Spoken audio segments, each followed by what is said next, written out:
Incumbent government অন্তর্বর্তীকালীন সরকার ৬-৭টা পয়েন্টে কিছু সংস্কার করেছিল। আজীব ও গরিব সংস্কার হ্যাঁ মাননীয় স্পিকার। কি রকম জানেন? আপনার স্পিড ব্রেকার তৈরি করেছে রাস্তা ঠিক করতে গিয়ে। কিছু কিছু জায়গায় স্পিড ব্রেকারের মতো এই উঁচু উঁচু ইট রেখে কয়েক ফিট দূর দূর করে, মানে এটা আপনার কিভাবে রাস্তা সংস্কার হয় আমরা জানি না। তো ঘটনাটা হয়েছে কি, মাননীয় পানি সম্পদ প্রতিমন্ত্রী জন্য দুই পাশে কিছু মাটি ফেলে অ্যাপ্রোচ করা হয়েছিল।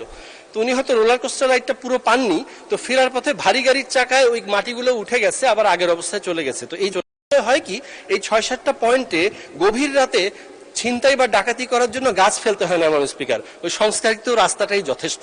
আপনাকে অবশ্যই ওখানে স্লো করতেই হবে। তো যাই হোক মাননীয় স্পিকার, আমি আপনার মাধ্যমে মাননীয় স্থানীয় সরকার প্রতিমন্ত্রী এবং মন্ত্রী মহোদয়কে বলবো যে এই মহিমাগঞ্জ পর্যন্ত স্টেশন পর্যন্ত গোবিন্দগঞ্জ চৌমাথা থেকে এই রাস্তাটা পুরোপুরি সংস্কার করা অতি দ্রুত জরুরি। আর যেহেতু মহিমাগঞ্জের কথা আসলো, এই কানটান্নে মাথা আসে মাননীয় স্পিকার, আমাদের সুগার মিলটার কথা আমার বলার ইচ্ছা ছিল। মাননীয় শিল্পমন্ত্রী মহোদয়কে দেখছিলাম, আমার শ্বশুরবাড়ি এলাকা সিলেট বিভাগের মাননীয় মন্ত্রী, উনি, আমি যতবারই যাই এখানে সংসদে কথা হয়েছে, সিদ্ধান্ত প্রস্তাবে আলোচনা হয়েছে, উনি আশ্বাসও দিয়েছিলেন। কিন্তু যখনই তাকে উনি কেমন ঠান্ডা চোখ দিয়ে এমন যেন বলতে চান ইটা কিতা করে বাবা, বুঝি না উনি ইনশাল্লাহ কবে করবেন আমরা